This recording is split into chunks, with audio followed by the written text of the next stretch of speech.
Welcome to episode 63 of the FoodGrads Podcast, the podcast where we explore careers in the food, beverage, and agricultural industries. I'm your host, Veronica Hislop, a PhD candidate in molecular science and career partner with FoodGrads. This week on the podcast, I interviewed Jared Kligerman, president of the Think Tank. Think Tank is a full-service communications agency providing brands with the strategic and creative tools to stand out from the crowd and connect with consumers where they consume, in-store, online, and beyond. On this episode, Jared shared with me what the Think Tank is, how they support the food industry, and the very winding career path that Jared took to get there. We also talked about small food businesses, some of the difficulties they face, particularly the idea of trust, and how Toronto has a killer food founder scene. Though the episode does not end there. We brought it back around to focus on topics related to students, such as what they should be doing during their undergraduate, like how to build a network on LinkedIn, connecting with your classmates, and how to deal with the uncertainties of careers for the future. Jared is just full of so much energy and so many good things to talk about, and I really think that you'll enjoy this episode. He brought up so many topics that I think will resonate with a lot of you out there. I know they sure did for me. Well, that's it for this introduction. Let's get on with the show.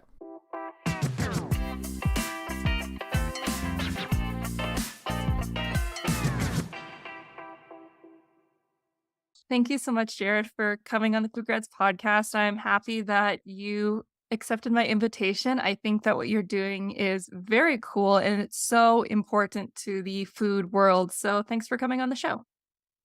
No, my absolute pleasure. Thrilled to be here.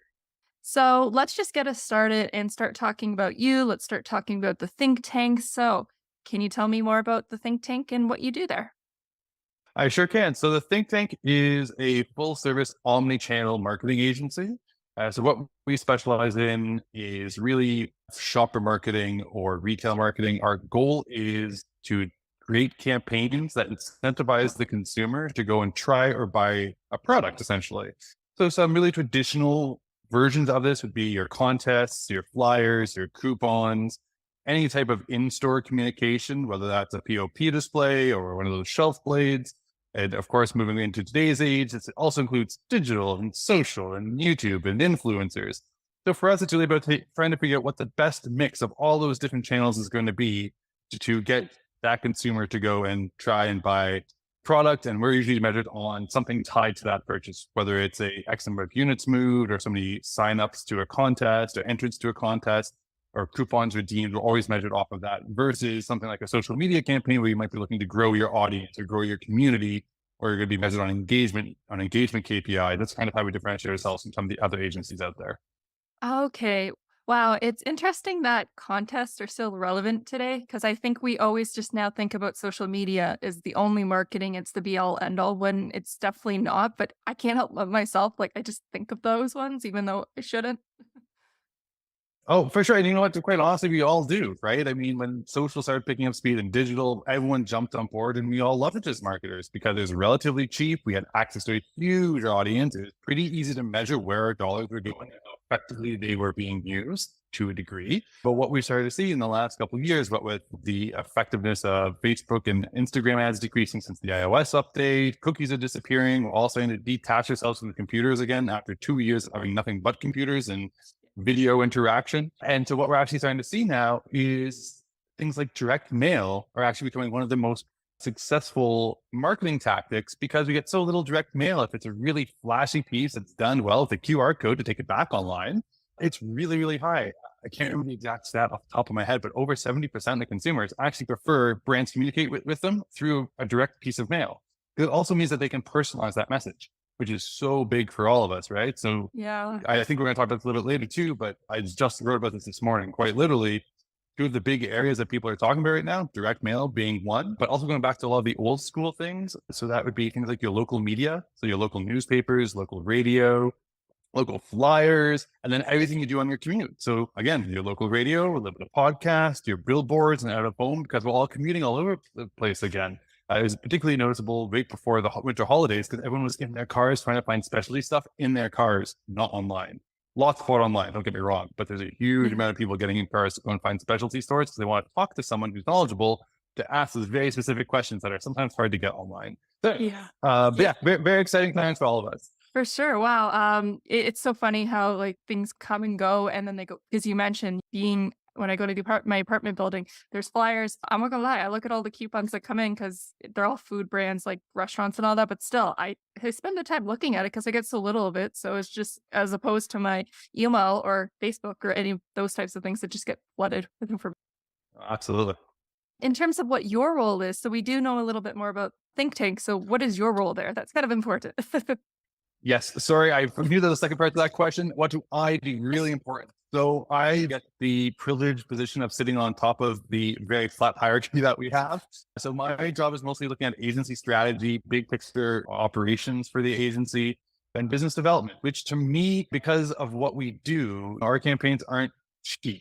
And it's not actually our dollars that are so expensive, it's the amount of media that you're buying. And a lot of print, that's the cost associated with that is very high. So most of the people I reach out to are in smaller brands, not because they need my services necessarily, but because they're the people I have the most fun talking to. And there's a lot more of them than the big brands I traditionally deal with, people like Reynolds Alcan and Dempster's and Molson Coors, all those types of brands. There's only so many of them. And there's a lot of me's out there trying to get that business.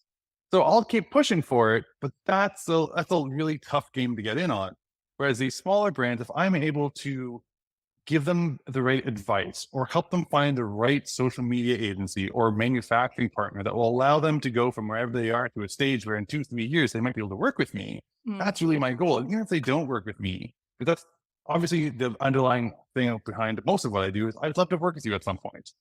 But quite legitimately, if I never work with them, that's cool too, as long as they succeed and are able to grow and they're able to get ahead, right? I'm a big believer in putting it all out there, paying it all forward, and if some of it will come back to you eventually at some point sometime. So for me, sales is really about sharing knowledge and sharing info. And what does that mean for a marketing agency and the brands I'm dealing with? It means knowing what's happening with consumers in terms of how they're spending their budgets when they go shopping. It means looking at what the latest and greatest ingredients are. It means what's trending in diets. It means what technology are retailers trying to integrate into their stores, and how is that going to impact both the brands in terms of placement in the store, but also what are those marketing opportunities that are coming out of that. So I try to stay on top of a huge amount of topics. I'm okay at most of it, better in some areas than others. And then I try and package it up, and I share a lot of that on LinkedIn. But also what I send to all my prospects. So, I still send them the, hey, how's it going? General crappy emails we all send. But I mostly try to send something like, hey, did you see this really cool thing that's happening over in Germany with his plant-based brand? And I'll send that to a candy brand manager here with a direct link to say, hey, you could take this element and use it. Now, what's really neat is every once in a blue moon, I see some of that stuff pop up in people's campaigns, whether or not it was from me sending them that email or found it on their own, who knows? But it's cool to see some of that stuff pop up. Yeah. But what's really neat is that it allows me to help show value and help show that I'm not just about taking the money and running. I really want to form a relationship, and I want to help so that we get to the dollar size that I'm dealing with is trust, which is a big deal. And getting that trust isn't easy, especially among emerging brands. They get beat up along the way in a lot of different ways. And I didn't really understand that until a couple of years ago when I launched my own food product. We called it Wander. My wife and I launched it. We actually just crashed it, but I launched it partly because I had an idea that was cool and viable, and market research told me it was viable, I could try. Partly because I come from a family of entrepreneurs and I needed it to feel good about myself to a certain extent. But a big piece was I was finally, of course, I'd love to become the new peanut butter baron and like take over craft. Not that was ever really going to happen because we were so niche and specialized. But the big piece was I was missing something in my conversations with all these founders and with these smaller brands, and I couldn't figure it out. And I mean, I have a lot of theory. I mean, I've got 2 undergrad degrees and an MBA, tons of secondhand experience. Like I said, 80% of my conversations are with these exact founders. And I hear all their horror stories and the battle. I hear it all.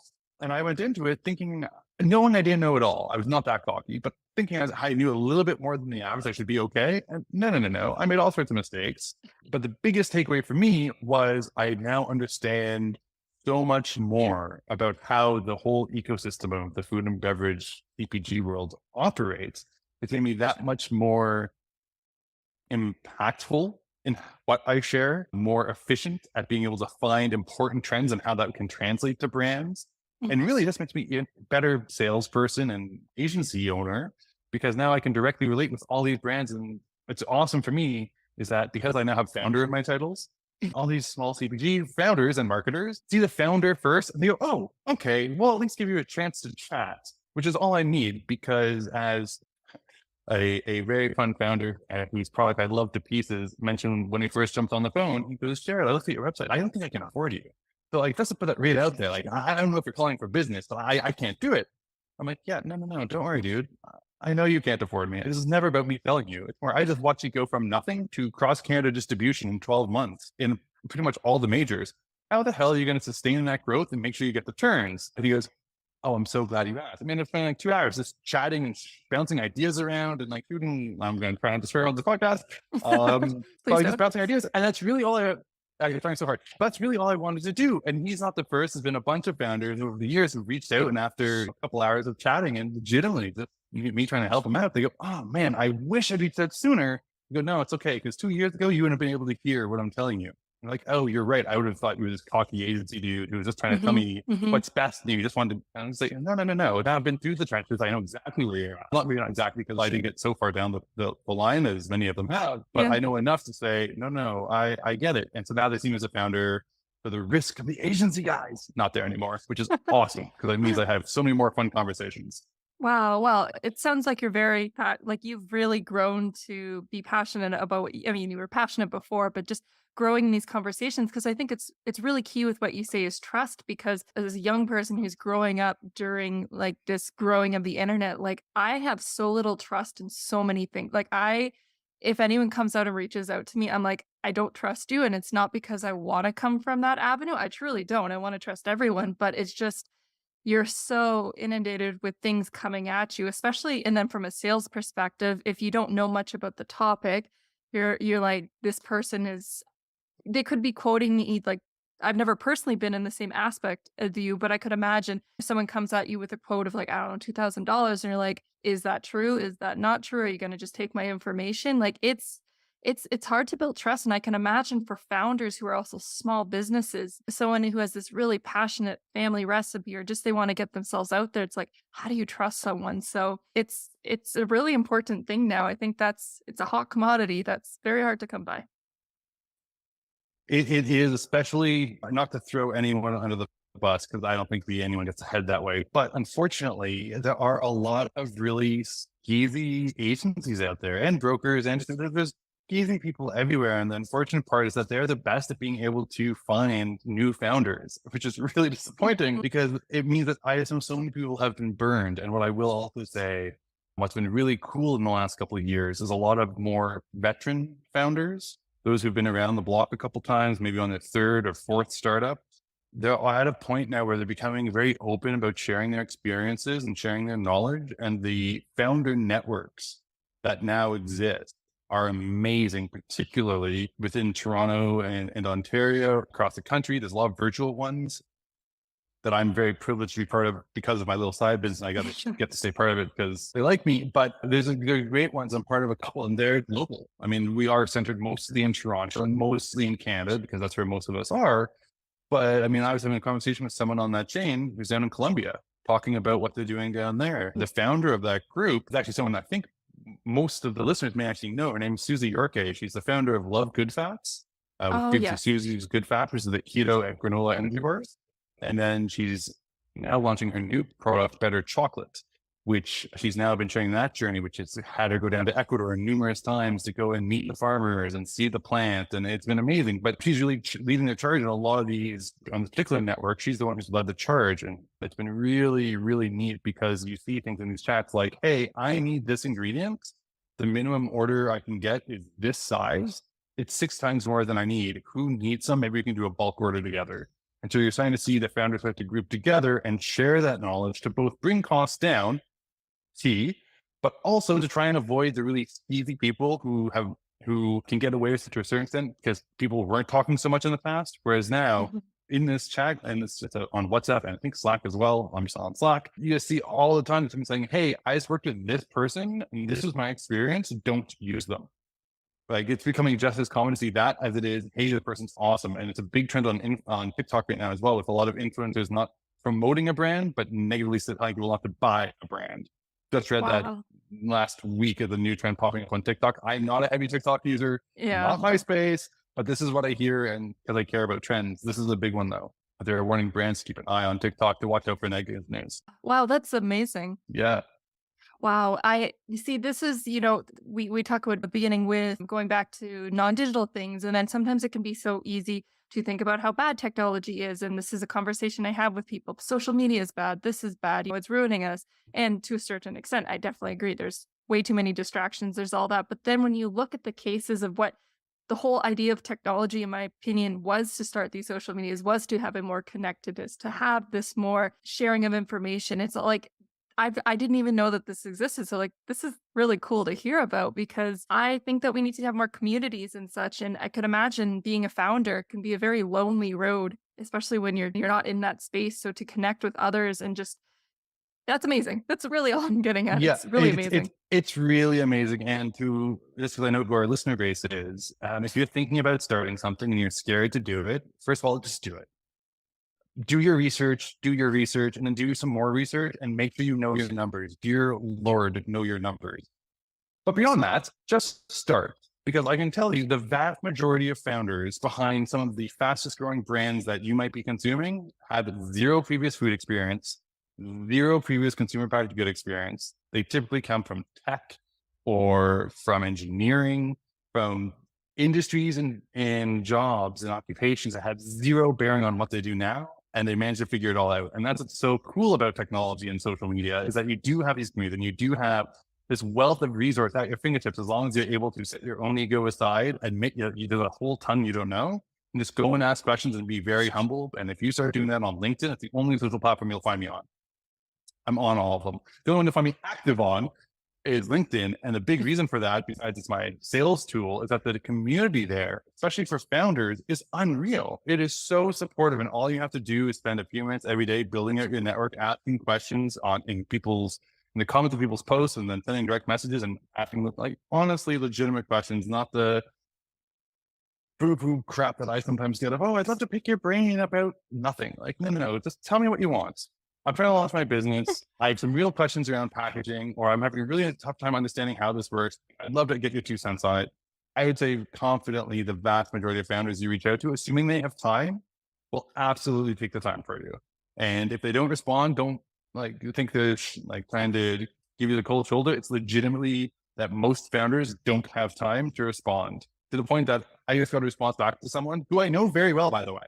Beyond the fact that they're a founder, I'm a founder, we're pretty good friends. Known them for a number of years now. It took them 3 months to respond to my message. And it's fine. It's like, I'm so sorry. I'm like, no, I get it. You went through holiday season and now we're ramping up for the trade show season. We're good. Just want to make sure you're alive and good. Yeah. So don't take it personally. Don't be a pain in their butt, but definitely follow up and show that you're legitimately interested. But by all means, get on LinkedIn earlier, sooner rather than later. Start building that network, start asking questions, but just do it. Get started, because there is a network to help. That is really good advice. And thank you for responding back to, I could have maybe been a generic message. Sometimes for me, when I'm messaging out, I'm not super specific. It's more, I'm so shy to do it, which you would think I wouldn't be after doing this podcast for so many episodes, but I try to be mindful of people's time. Like you said, founders are busy. A lot of professionals are busy, but I think the fact that someone actually messaged you after 3 months just goes to show that they care enough to actually remember to say, hey, I want to message you back, because I've also learned at how good the community is. I don't particularly know about the founder community, but I can attest to the food safety community. It's amazing. Like there's just like, they're sharing like, hey, I'm looking for a HACCP plan to do this. Who can I talk to about this? And it's amazing to me in that. But I want to come back to you. And you mentioned about people not going into the food industry without having a background. So I wanted to know how you decided to go into this marketing space, because I know that you have a degree in, I think, biology, if I'm not mistaken. So I do. I want to kind of know the pieces to how you got there. All right. I will tell you that story. And just before I jump into it, I just want to highlight one thing that you and I have just both said. I think reading between the lines, both of us are what would classically be defined as extroverted introverts. I think that's fair to say, the two of us, mostly introverted, but once we get out, we're having a good time. So reaching out to people cold call, really awkward, tough time. Yes. So there we are, the two of us, recording a podcast, didn't know each other beforehand, shot a couple of messages, and this is the result. So to everyone out there, hello, here are 2 introverts who are showing that it is doable. Get out there, go do it, send a message, send a follow-up. Yes, absolutely. Get out of your own way. It's so awkward. It makes me sweat every time I do. What got me to where I am now in a very roundabout way. I linked it back, did it for you. Okay. Thank you. So I wanted to be a veterinarian, always had a deep love of animals, grew up in a very food-oriented and health-oriented household. So ended up going to do my biology degree and realized very quickly that I was not going to have the grades required for veterinary college, nor did I want to deal with animals and really sad pet owners, being a pet owner myself. So I kind of pivoted around and ended up doing a second degree while I was there in neuropsychology. It's actually an honors Bachelor of Science in Neuropsych, which I graduated with distinction on that one, doing my honors looking at the effectiveness of energy drinks on attention, reaction time, and memory, short-term memory specifically. Very cool research, got to work with some really neat people.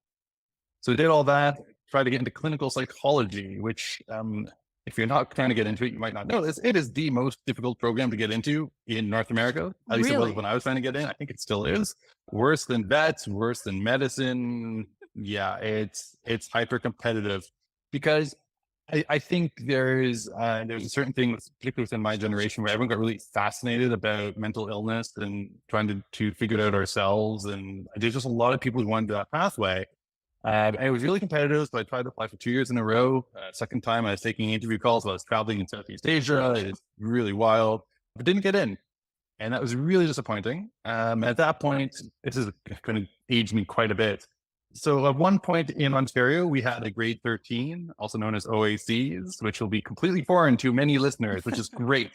But what it meant is that when we got rid of that grade 13, we ended up with a double cohort of students coming out of Ontario, heading into the university here. I fast-tracked high school to skip out on that.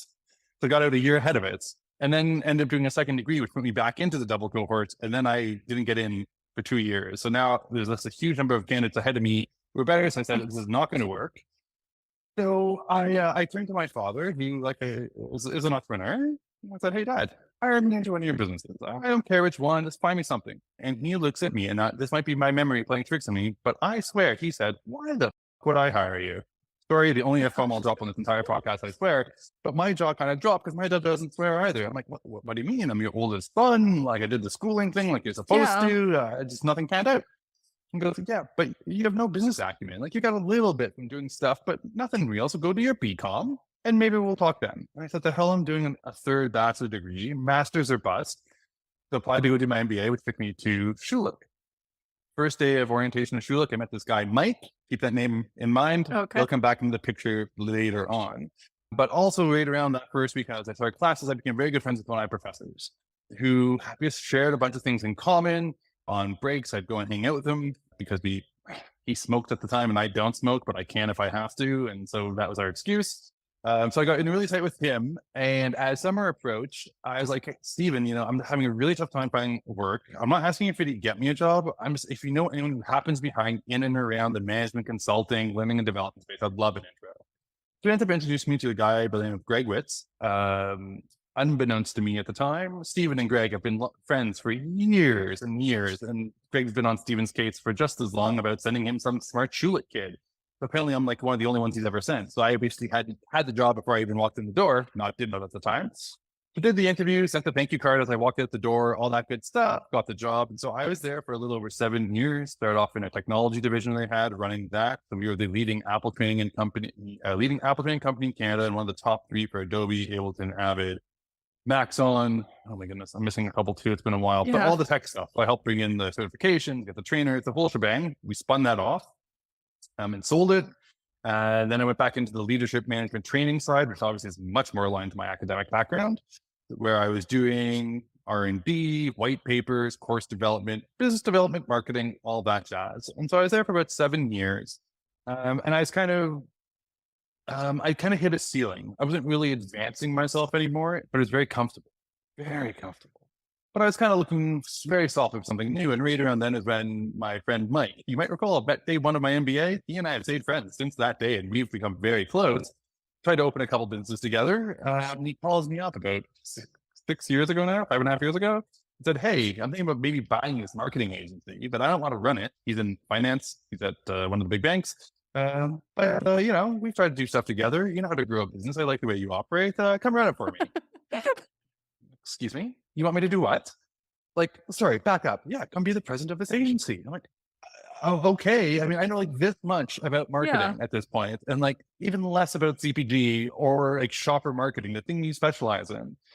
But I said yes, like the crazy fool I am. And so fast forward to 5.5 years later, here I am still at the helm of the think tank. Very fortunate that I have the two VPs I do, because without them, I could not do this job. But that's kind of how I got here. So the big thing and the big takeaway here is, it's all about networking. It's all about pushing yourself out of your comfort zone and meeting people. And the number of times that I would want to say no to going to some networking thing or going out for dinner or for a drink to catch up with someone and force myself to do it all paid off, because it meant I stayed super close with Mike, who ended up getting me into marketing and CPG, which I absolutely love. I have a huge passion for it. I didn't realize I had until I got into it. And just by networking and being open to the opportunities it's my entire career. My entire career comes down to networking, knowing people, and being open to the opportunities and saying yes when they present themselves. And so if you want to take away, if you're looking for your next job, I'd take that one. Got to apply, got to do all the legwork too, but it's so much about who you know and having those relationships. And as introverts, you and I, really tough to do. The hardest part for me, and I think it might be for you too, just from talking to lots of introverts, is the keeping in touch with people is really hard. Both through remembering to do it. This is my bigger issue, because people, if they're not in front of me, like I don't need them necessarily. So why are they top of mind? I actually now have it written into my calendar as appointments. Certain sets of friends, certain sets of business people, as well as my whole CRM set up for sales. But I literally have it put in, and some of my friends, I've reconnected and rekindled some long lost friendships because I put them into my calendar. Because they popped up on Facebook one day or some nonsense like that. I'm like, oh, why did we stop talking? Like, we really had a great time. Literally put it in your calendar. It's the best thing you can do. Make an appointment, because it pops up and gives your mind. It's like, oh yeah, I have to message all those people. It'll in. Great. So I highly recommend doing that as well.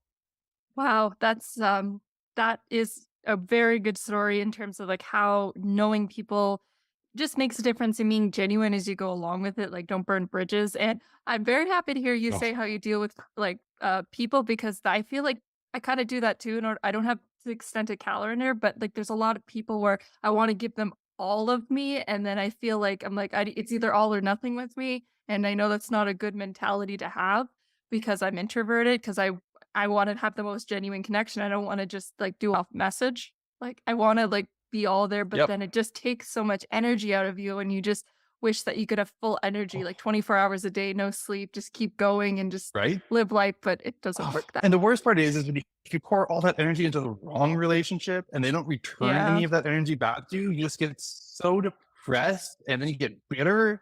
My wife and I are very similar in this way. And so it's a constant actually remind her, like, look, you have to understand that for most of our friends, they're not here and you'll have busy lives. If you want that relationship, you're the one who has to take the effort to maintain it and give it life. And is it frustrating that it has to be you? Yeah, of course it is.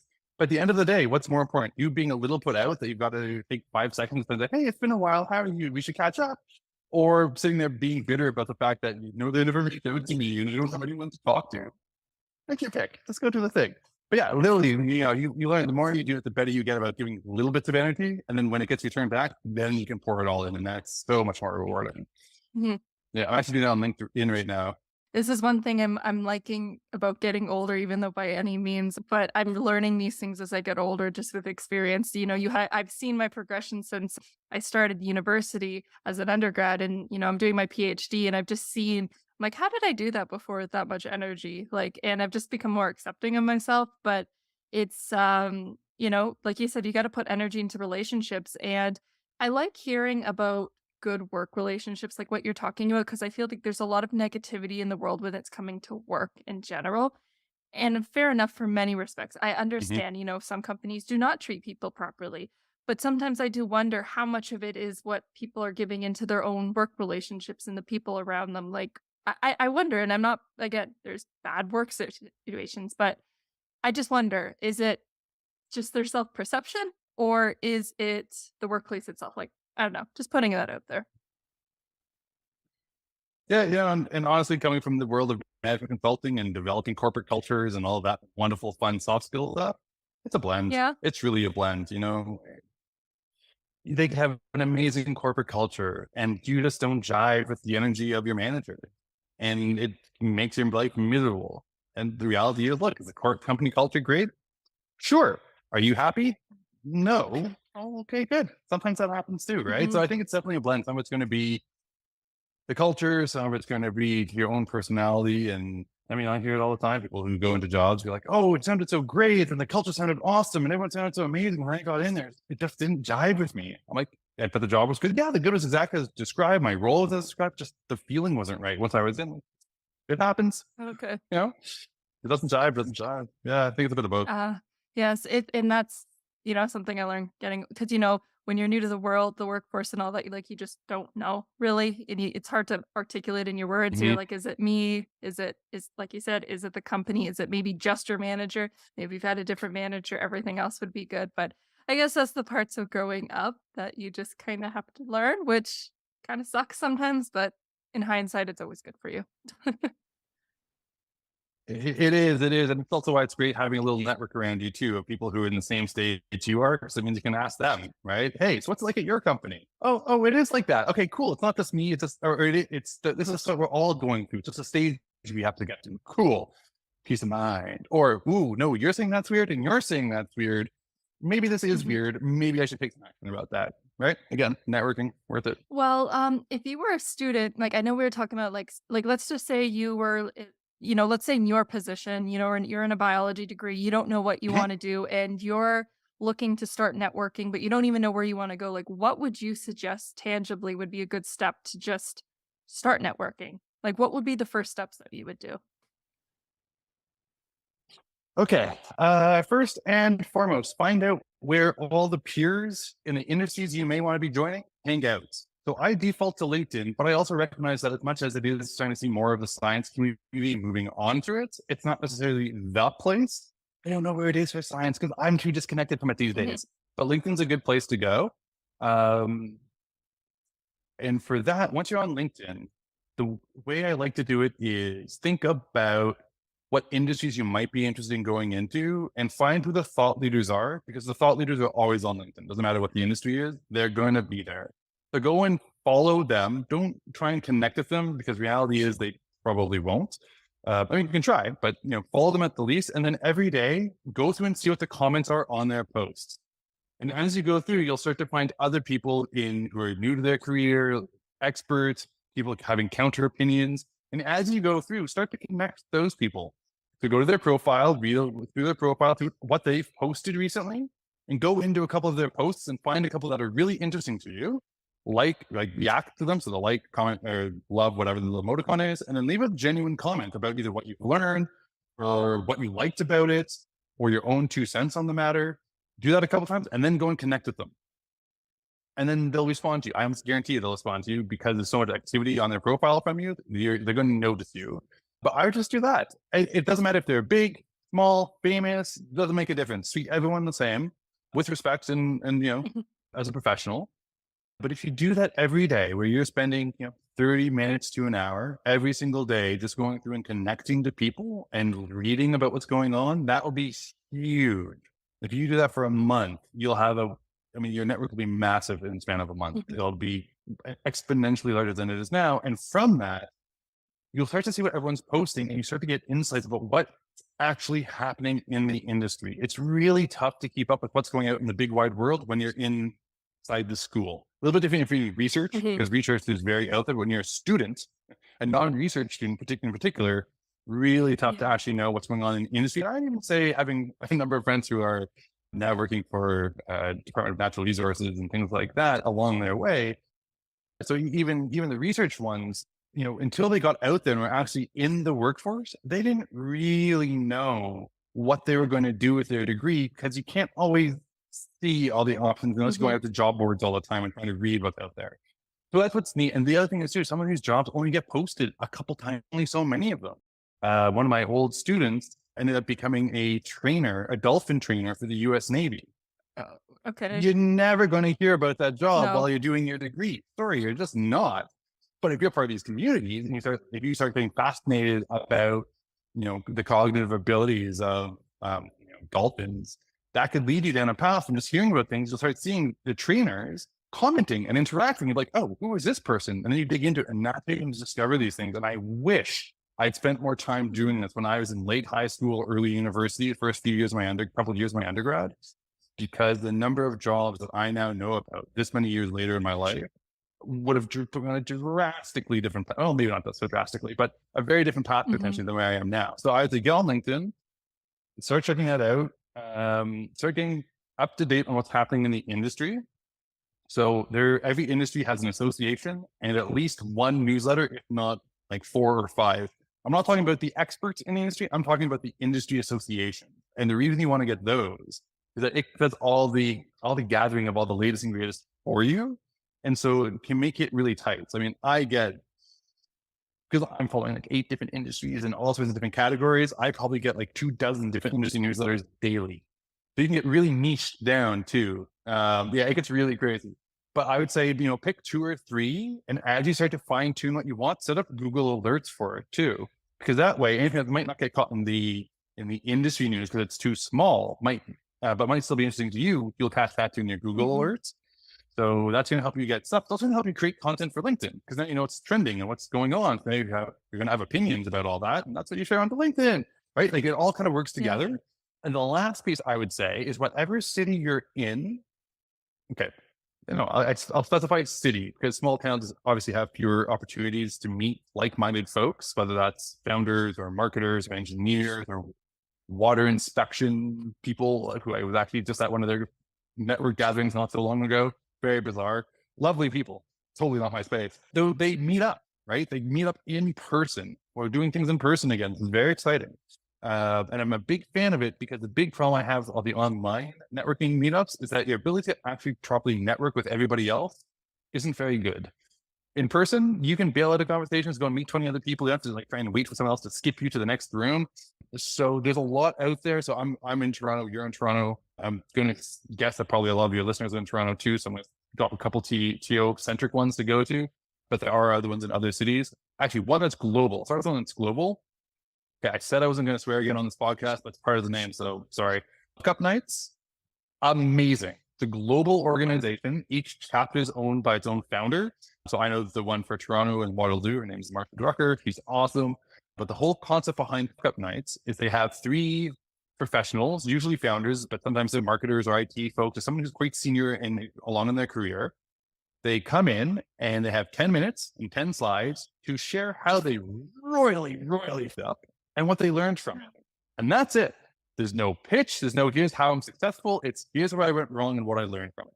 Because they and I and many think you can learn way more from how somebody went wrong than what they did right. Getting things right is circumstantial. Getting things wrong, we have all made that mistake or could make that mistake. So it's avoidable. So it's a great one to go to. The room is awesome to network with people. It's lots of young folks who are figuring out what they want to do next. Lots of soon to be founders, lots of new founders. There's usually at the end there's an opportunity for the audience to go up and do a quick 30-second pitch.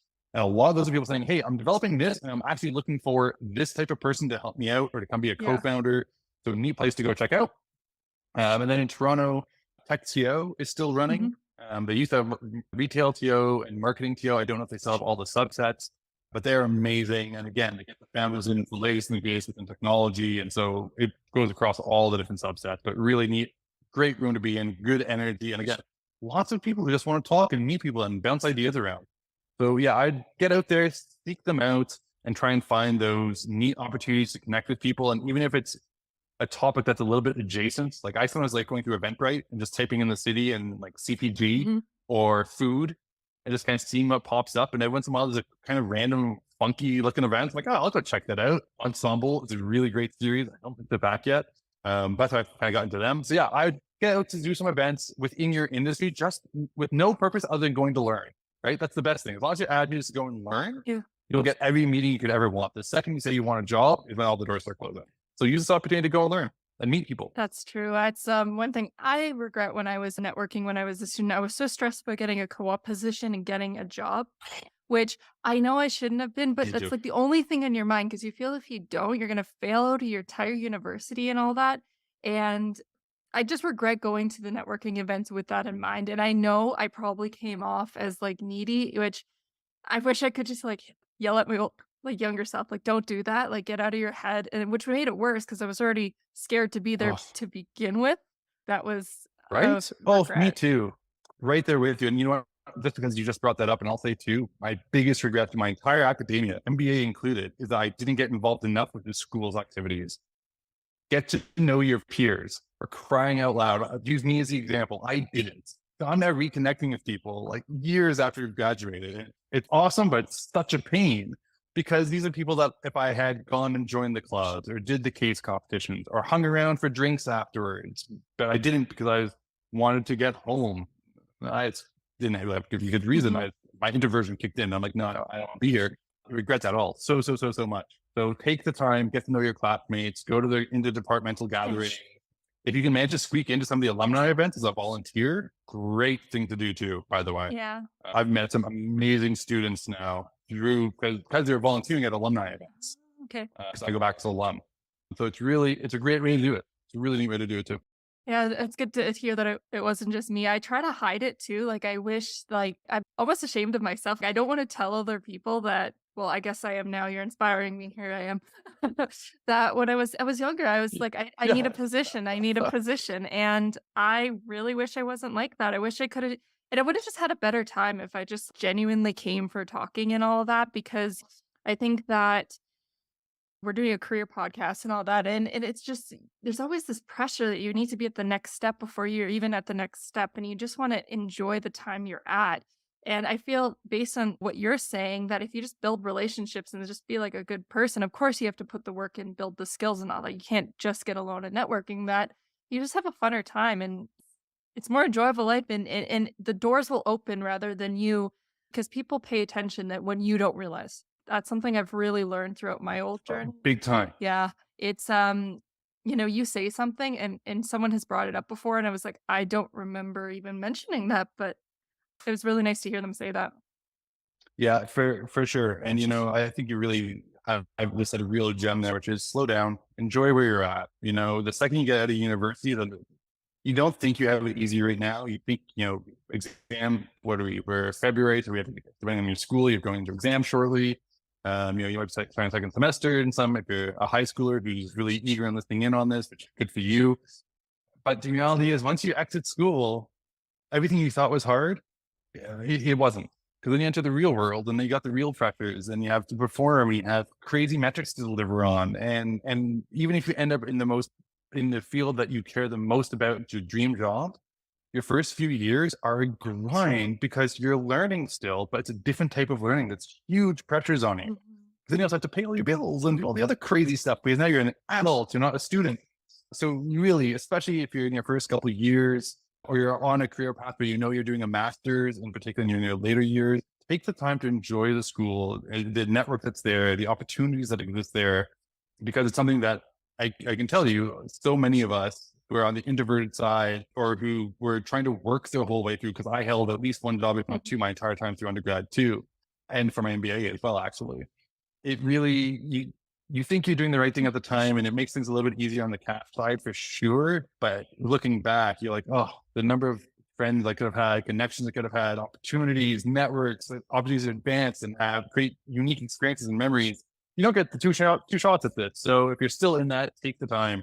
Because the reality is when you get out, it's still going to be just as competitive as it is now, right? Like if you're not going to get the job now, you're not going to get in 3 months. So take the 3 months and enjoy yourself and then apply. Well, one of the things that related to what we're speaking about, because I wanted to flesh this out a little bit more, but we won't have the time, but wanted to talk about uncertainty. And I think one of the reasons why I was so caught up in trying to get that co-op position or trying to get that job was the future is so uncertain. I'm like, if I get that job, then I have some kind of belief in my head that I'm going to be okay for a year, 2 years, or, I'm going to get my degree. Is there any advice that you would give in terms of dealing with uncertainty, especially from your field? Marketing changes, I swear, within every 2 months, even though it's short periods of time. But what would you say Ugh. dealing with uncertainty? Deal with so much uncertainty. And really, if you look at the last 3 years, I think we all need to come to terms with the fact that there is no such thing as certainty on the long term or on the relative short term, relative long term, that kind of middle term, because even looking at what's going on in the world right now, even if we snap our fingers and we get peace everywhere and things kind of start to stabilize, you're still looking for, it's going to be 8 months to a year until things return to what they were before. And they're never going to be there. And then something else could happen. One thing I think we can all take away from these last couple of years is how interconnected we are now, and how one thing happening on the other side of the world has massive ripple effects. Like the war in Ukraine has caused numerous CPG brands I know to shut down. It's like, what? The war is causing that? Yeah, because it's caused their freight costs to go up 30%. It's caused the ingredient cost to go up fivefold. You see all these like ripple effects go through. So uncertainty is definitely something that happens all the time. You mentioned marketing changes all the time. It does. Tech changes all the time. We're dealing with the metaverse now. We're talking about VR. We're talking about all these new, fun, flashy, exciting new things. How do you pick what ones to invest in, to go spend on, to throw all your, put everything behind? Same with your career. Do I do this job or do that job?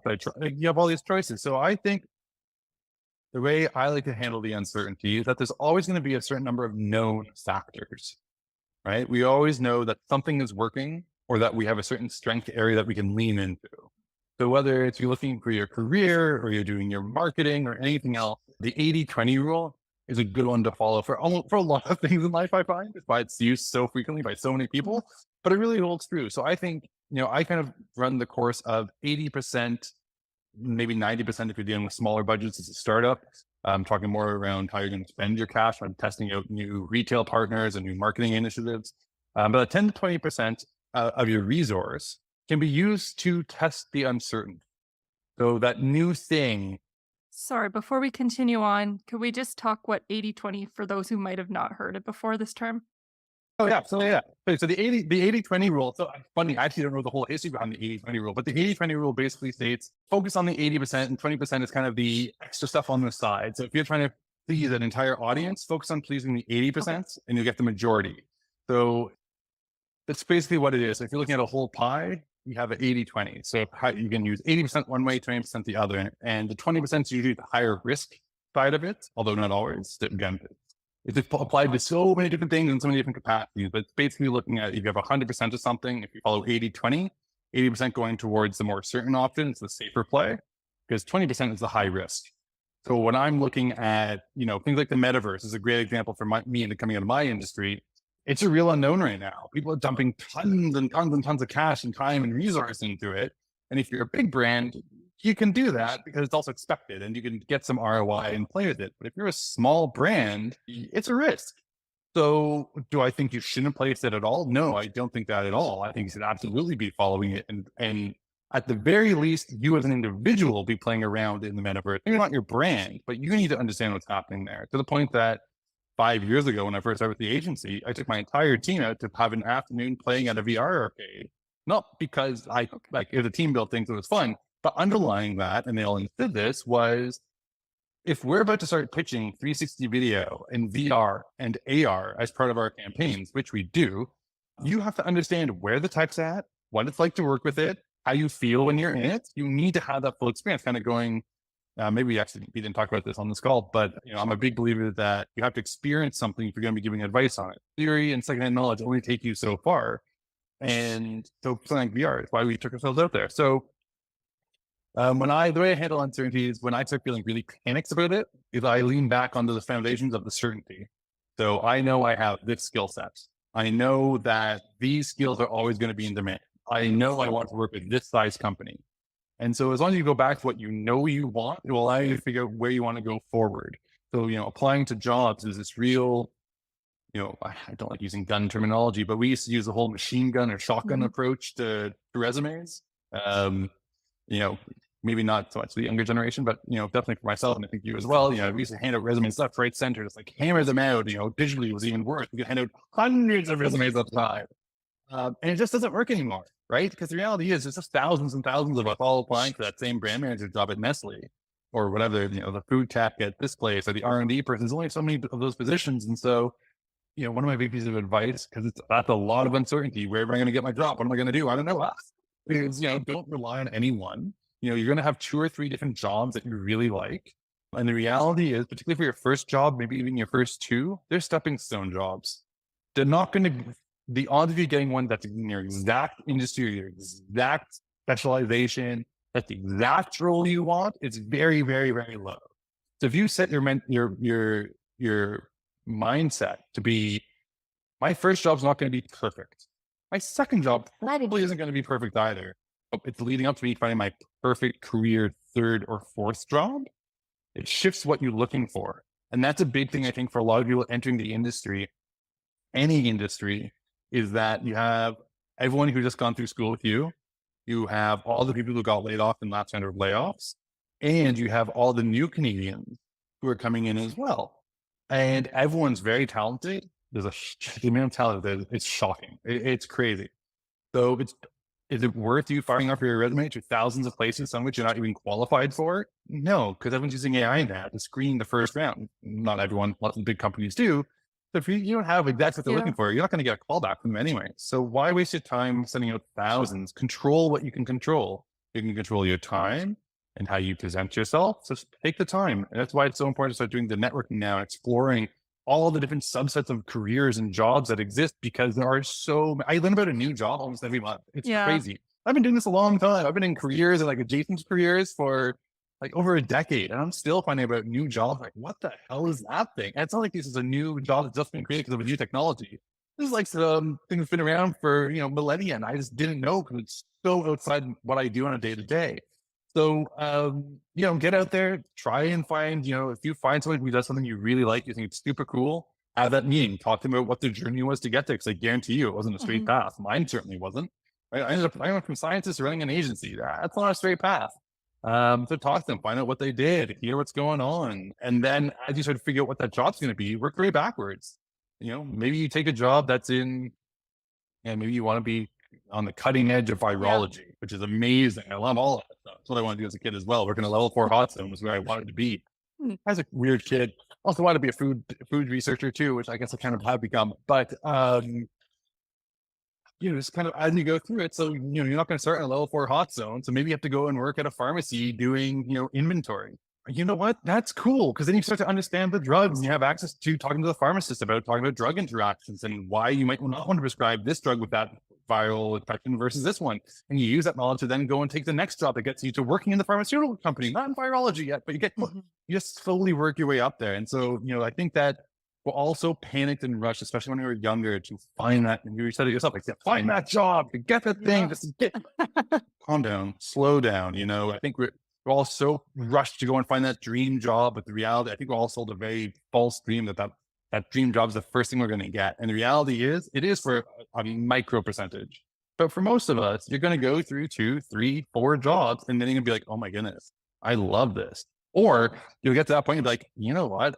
I've hated all of this, and you're going to switch careers, or you go off and launch your own thing, or who knows. But think of it as a journey, not as the end goal. And you'll take a ton of stress off yourself. And don't be ashamed to reach out for help. Don't think of it as a negative if you have to go and take a job at Starbucks or McDonald's, because you just got to people, you got to eat, dude. I've worked Starbucks. Kidding me? I've definitely been a barista. I've done door-to-door sales. I've planted trees. As a lifeguard, I worked in the science lab at a high school. I was an assistant teacher for high school. Like, I've done some bizarre, wacky jobs in my life, but every single one has contributed to me getting here. So, it's discouraging when you don't get right to what you want, but I think it's really important that you recognize, and everyone recognize, it's just your first step. Just the first step. There's so many more to come. So don't let the stumbles up front discourage you. There's so many more things ahead of you. You just got to push through it. Well, I'm going to leave it there. You've said so many amazing things. I wanted to talk about other things as well, but I just couldn't stop. Like, I had to listen to get that message out there, because I think that maybe I personally just needed it, because here was me yesterday. Like, I'm a failure because I've been taking too long to do this PhD, which I'm not even, but somehow, we tell ourselves we're a failure, even though it really doesn't make any sense in some regards. So goes to show having a good support system also definitely helps. But thank you so much, Jared, for coming on the show. Great advice that I think students need to hear, and young people, because things are uncertain, but that just means there's a lot of opportunity as well. So we got to take it where we can.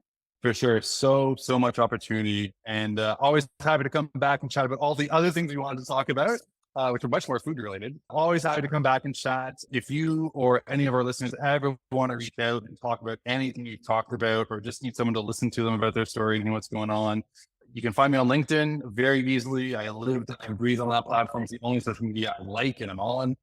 Consistently. And if you're really clever, if you dig through my profile, you'll even find a Calendly link.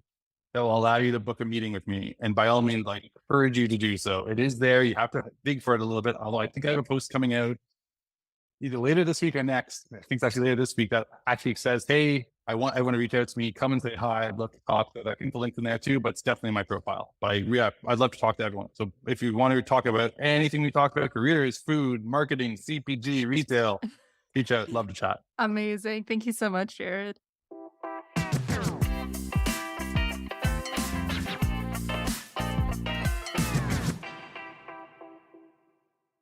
That was episode 63 of the FoodGrads Podcast.